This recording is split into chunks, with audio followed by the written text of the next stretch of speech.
want to make a quick video for all our followers out there on the importance of changing out these damn air tube tires.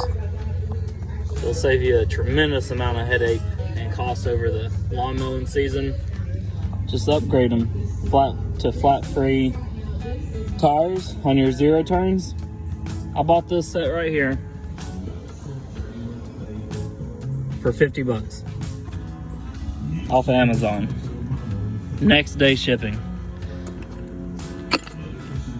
To replace these freaking constantly popping air tubes that cost $25 each.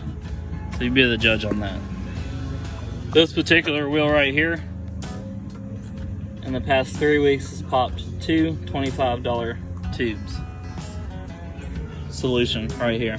50 bucks long term, no more headaches out in the field. All right, guys, don't forget to follow us on our YouTube channel, Yard Care Help.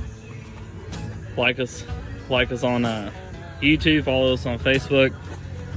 Check our website out and our new app that we're launching for recreating the lawn care industry. We'll see you guys shortly with another video upload. Take care.